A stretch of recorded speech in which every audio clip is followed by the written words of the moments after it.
Today is Thursday, June 15th. Let me make sure the date, but in any event, I'm calling in reference to the $25. Today's the 15th, Thursday. Tomorrow's Friday the 16th. Okay? So I'm calling in reference to the gift card,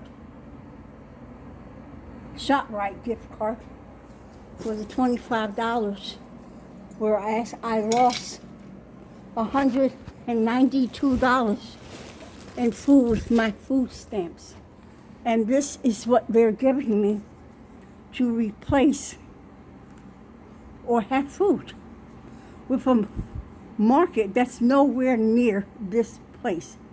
It'll cost me $40 to have someone pick me up just to take me to the market. Okay, I shop and not shop, right? I go to BJ's or Sam's Club because I can't get out. So I want you to see right now, the dog is taken care of. His stuff is there. His stuff was bought in advance. This is what I have on top of the refrigerator. This, I want you to know, is cheese. These are pancakes, and these are smoothies here. Okay? And that's cheese. This is butter and stuff for a smoothie. Okay? And again, creamer for coffee. And this is all for smoothies. This is pancakes. That's the end of my hot dogs. And this is the ice cream for the dog. Okay? So that you see, I don't have nothing in here. When I moved, my food was gone. She could not move the food or any chemical supplies. Okay? So, although Kim bought food for me, I used the rest of my food stamps. I want you to see that this freezer is not plugged in.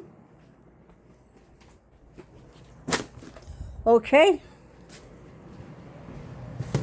I drink coffee all damn day long. So that you know the freezer is not plugged in. Okay, this is the cord for the coffee maker. This is the cord here, if you can see, that's still attached, because when I moved, there was no need to turn it on with no food in it. Okay, there's no food in it. I don't know what. Okay, these are pens. Okay, not tea, they are pens. Okay, please forgive me for being out of breath, but I'm a little angry. They keep telling me I have something I don't have. Okay, those are plastic containers. Other one's up there. Okay, this is my cupboard. This here is a laxative like Metamucil that I'm supposed to take with food. These are crackers and that, and applesauce and juice, and again, coffee. Okay, a little bit of seasons that I had in my hand when I left. Okay, these are the dishes. Please let me show you what I am dealing with. I just got this rice, just got this. This is what I have. Okay? If I go even to pick up the emergency food, okay, my daughter drives a gas guzzler. I will pay her $40 to take me and bring me back. It is not a lot, but that's the best I can do, these crackers and cooking oil. Okay? So you see for yourself. I don't know what they're saying, but I'm not feeling the situation at all. That is chemicals for still cleaning. But I happen to have that stuff in my hand. I just recently bought this stuff. Okay, please note, I bought the oils. I bought the frying pan, so you know where my money is going. Since someone made an issue of what am I doing. And one reason why I keep saying I don't want my family, because when they are homeless and they don't have. So I just recently bought this. Okay, I had to buy some clean stuff for the doggone thing here. I bought the bags. I hope you see this. And my laundry stuff because it was nasty in here. Okay? As you well see, these carpets are not all that clean. I have a carpet and I bought a cleaning machine. Okay? Because King, unfortunately, won't go to the bathroom. He had an accident that messed up his paws and he's not going out. So I put the pads down, back down, and that's his bed they insist on peeing on, and his food there. Okay, I had to bring in the air filter, but I can't put that on until I buy number 2 filter replacer, which is quite a bit of money. So if you want to know what I'm doing with my money, please reconsider what you have just done, and I have asked you not to. There were no legal papers involved in this move. If Ron left in January, this is June, why did you relocate me? I apologize for leaving. It's very difficult. I have to go on my nebulizer. I had to go to the storage and go get it. Okay? Because I wasn't even packed. So whoever's listening to this, I hope you understand. I apologize for screaming and hollering, but it has been a real journey. So to my 20 years that I was stable, to a marriage in the last 3 years that went extremely bad, that I have no therapy for, no psychiatrist, and that's as a mental health client. I should never be without. So I apologize for the yelling, the screaming, the fussing, because it's one thing to deal with my mental health. It's another to deal with these outside factors and conditions that we are presently going through with the pandemic. I am trying to be patient and comply. But as you see, when it is difficulty to breathe and we're not really communicating and no one's hearing me, we just do what we want to do. I had enough of that with my husband. I cannot have that with my program. Thank you for listening. Okay? Because after all said and done, I don't even know if I'm married or not. And no one heard me when I said my husband was on my side.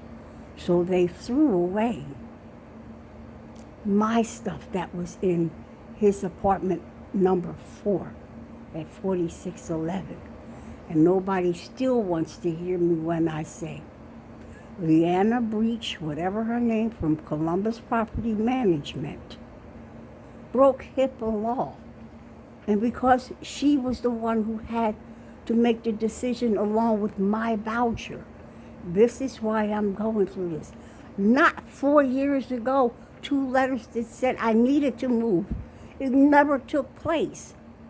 So if it didn't take place 4 years ago, why am I being bum rushed now to move? Well, I complied, and I am here. And for me to be back on the 3rd floor with carpet, with a service animal, his paperwork, okay, I signed on the 19th, but predated it for the 12th. This is not right for no human being. If it was your mother, sister, or your aunt, you wouldn't tolerate it. So why are you forcing me? For what reason? Because this is not right. I had called adult service, and no one called him. No one is communicating from Comar, Horizon House, to Columbus property. And now I am here. They have no furniture voucher for me just yet. If this was a proper move and I had choice, I would not be here. What they showed me was one apartment, and never saying, oh, this is maybe a copy or a demo. So for you to show me, oh, this is the apartment that I will live, and it's on downhill, and I am here, that is still wrong. Thank you for hearing me out. Again, this is June 1st was my move out date. And if my check was given for May and June and pushed for July, then what do I have? Because what they're forgetting is Comar is my payee representative. No one was communicating with her, but the money went out twice to 3 times with a $900. But they are forgetting the portion that is my allowance and what they're supposed to supply and have. This is still wrong. No one taught me about a budget that I asked last year. I asked because I have a gambling problem. No one, and I'm out of therapy. I'm a recovering alcohol incest survivor in which I have not participated except for the gambling. And no one's hearing me when I'm trying to tell them. I have no outlet, I have no therapy, I have no training. I'm not barely on my own medication. They had to stop my sleep apnea machine because I was having panic attacks in my sleep because of my husband. So I need to get back to my primary doctor. During the pandemic, they relocated. I don't need constant changes. I need stability. When I am stable, I've been in my apartment 20 years. August 3rd, 2003. I've never had any of these problems.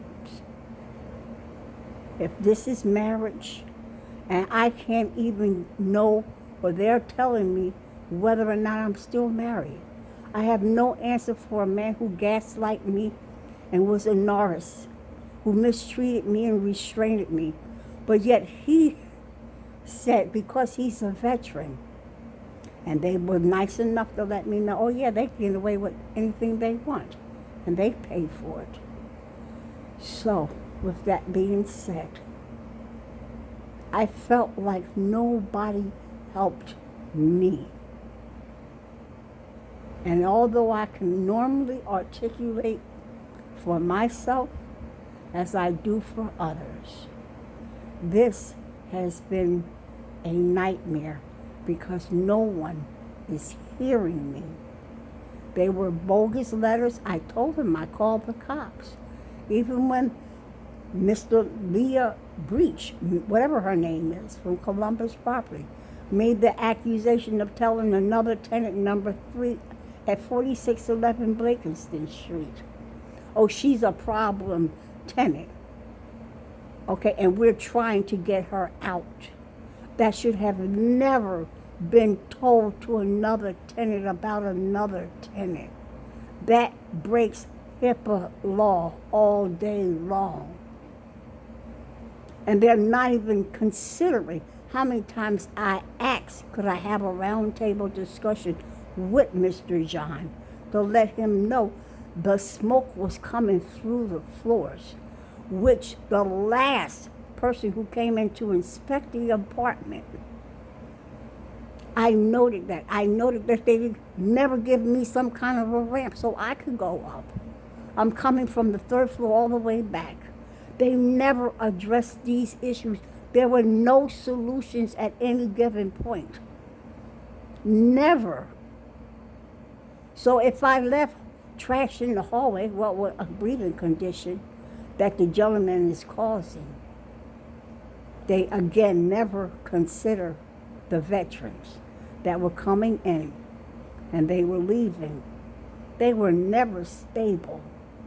John been here about roughly 4 years. And for us to be in recovery, he's a threat to us, not the other way around.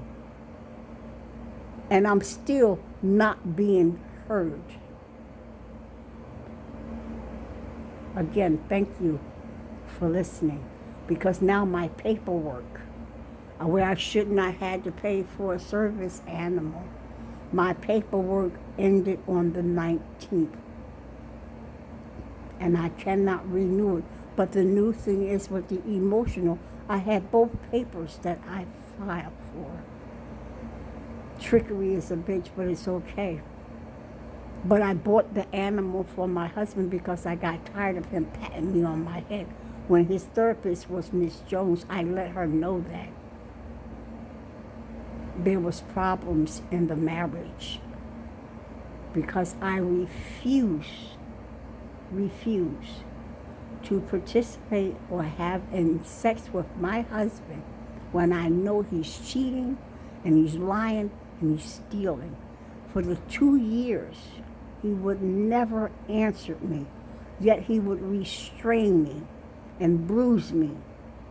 And I would scream and holler to the top of my lungs, why are you restraining me and you're the one doing something wrong?